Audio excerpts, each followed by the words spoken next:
Hello, dear students. This is the first video of this week, class 8th, chapter number 9. And this is the third video of this chapter number 9, computer networks. In the previous class, you can see I have discussed the types of protocols.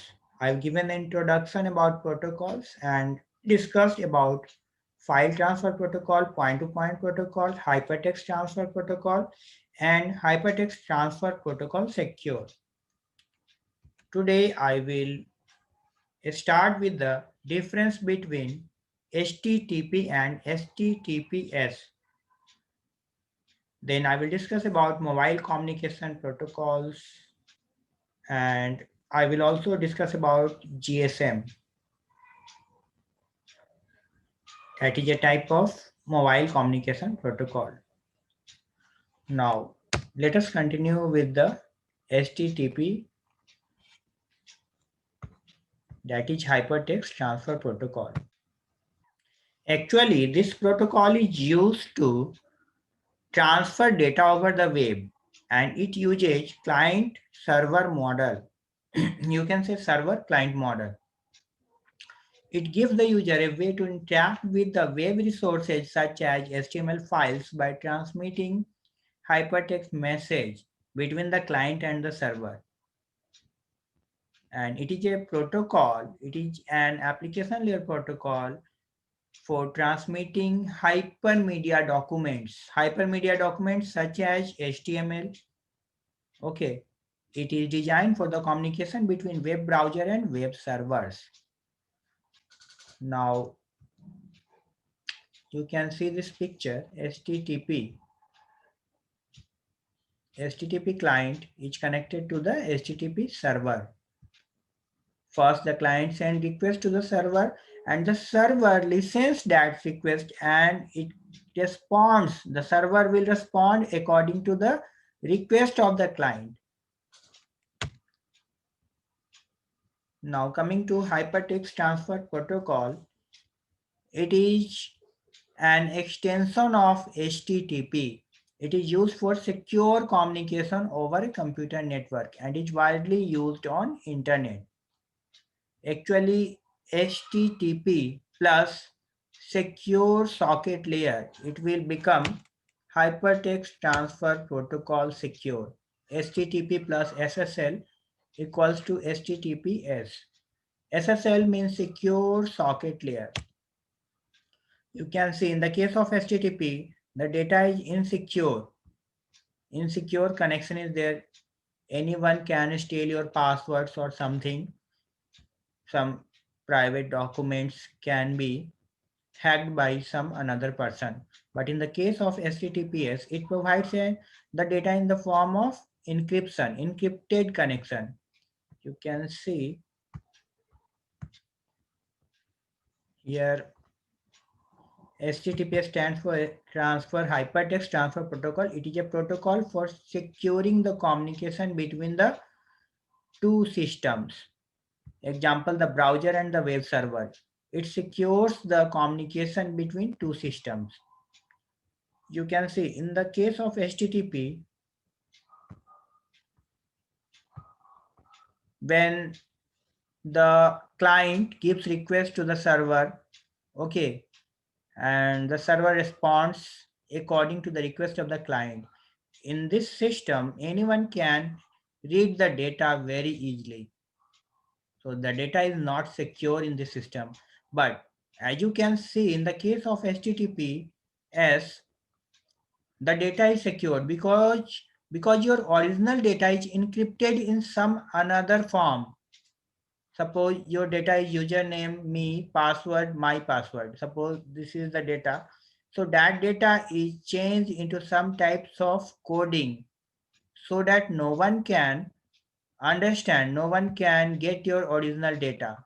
Okay. And the server also responds in the form of coding. So these types of communication is done over HTTPS, Hypertext Transfer Protocol Secure. you can see there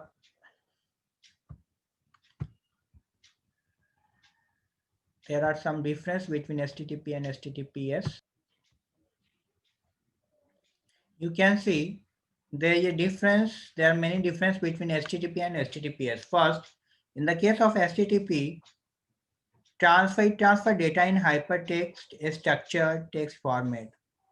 But in case of HTTPS, it transfer data in encrypted format. Second, it uses port 80 by default. In case of HTTPS, it uses port 443 by default. In the case of HTTP, data is not secure, but in the case of HTTPS, secured using SSL technology. What is SSL technology? Secured socket layer. Okay, it is the standard security technology for establishing an encrypted link between the two systems. And this can be the browser to server and server to server or client to server. Okay. And basically SSL ensures that the data transfer between the two systems remains encrypted and private. So you have understood the difference. When your URL address starts with the HTTP, it is not secured, while your URL address which starts with HTTPS, it is secured. I'm talking about the URL address which is written here. It starts with HTTPS. You can see, and that's why it is secured. You can see a lock sign here. It means this website is secure. But when you see some another site which is unsecure, suppose when we open the site of New Era High School, it is not secure. It is written here and they just sign this sign, or you can see the open lock sign, which denotes that the site is not secure. Or you can open the site of some another school like USA Martin. It is also not secure. Okay.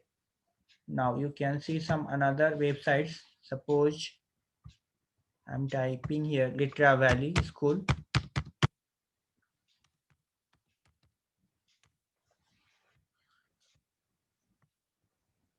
You can see when I open the site of Litra Valley, it is secure. As you can see, there is a lock sign, means it is secure. It starts with HTTPS. But in the case of this school, USA Martin and New Era, the website starts with only HTTP and it is not secure. Okay. Now come to the next topic.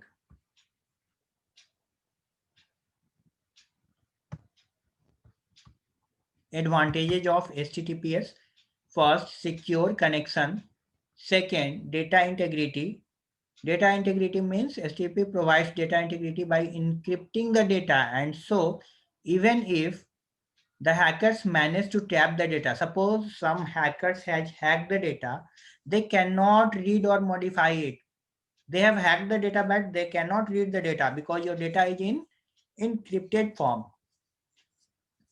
That is the meaning of data integrity. Third, privacy and security. Fourth, faster performance, because HTTPS increases the speed of data transfer compared to HTTP by encrypting and reducing the size of the data. It encrypts and reduces the size of data.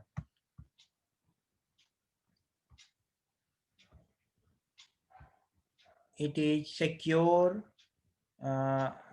In future, HTTPS represent the future of the web by making internet safe for users and web owners. So you have understood the last point. Now coming to the next topic, children. Coming to the next topic.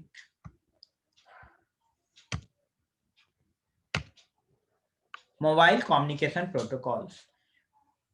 First of all, I want to revise what is a protocol. It is a set of rules that governs the communication between computers on a network. As there are many protocols in our real life also, whenever we drive a car in India, we have to drive at the left side. Whenever we see the traffic signal, so when the signal is red, we have to stop, and when the signal is green, we can move ahead. Okay. So these are the protocols which we have to follow. You are the students, when you are coming to the school, when you are going to your school, you have to wear the uniform and then you can enter into the school. So you have to follow some protocols. In the same way, whenever there is a communication between computers on the network, they have to follow some such types of rules. Okay, that is termed as protocol. So it is nothing but a set of rules that governs the communication between computers on a network. Next point you can see, any device that does not need to remain at one place.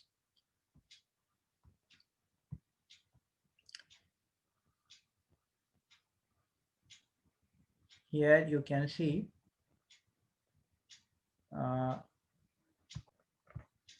any device that does not need to remain at one place to carry out its function is a mobile device.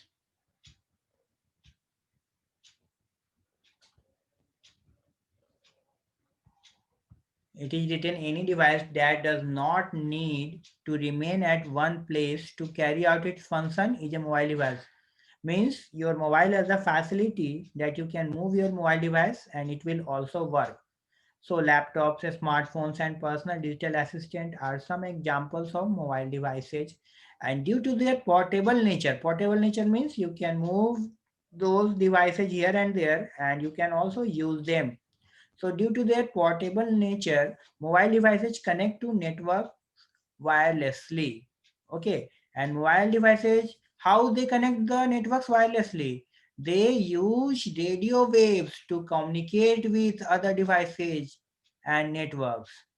And do you know radio waves can enter inside your house? If you are packed in a room, radio waves can enter inside your house also. Okay, that's why mobile devices use radio waves to communicate with other devices and networks. Now,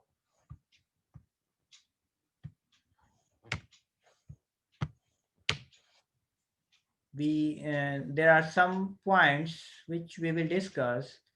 We will discuss the following topic under mobile communication protocols. First one is GSM, second is CDMA, third one is WLL, and fourth one is GPRS. So we will discuss about GSM technology. What is GSM? GSM stands for Global System for Mobile Communications. GSM is one of the most widely used digital telephony system. You know that your mobile is GSM, Global System for Mobile. It means that you can use your mobile at any place in this world. You can go to another country and you can use that mobile. You can insert any another SIM inside that mobile. Actually, GSM was developed in Europe in 1980s and is now international standard in Europe, Australia, Asia and Africa. Any GSM handset with a SIM card can be used in any country that uses this standard. And every SIM card has a unique identification number. You can insert many SIM cards one by one. You can insert different SIM cards in your GSM mobile handset, and you can use this GSM technology handset. You can use GSM handset at different countries in any country of the world. The full form of SIM is subscriber identity module, okay, which gives identity to the subscriber. Now the last point, it has memory to store applications. You know, SIM card has some types of memory. It has memory to store applications, your mobile number. It can store the data like phone numbers. It has a processor to carry out its functions. and software to send and receive message also. It has some software so that it can send and receive messages. So a small SIM card has many things. Understood? It has memory, processor, and some software which is used for sending and receiving the message. So now children, you have understood about GSM. We will discuss the CDMA, WLL, and GPRS in the next class. Okay, I think you have understood very nicely. Thanks for watching this video, children.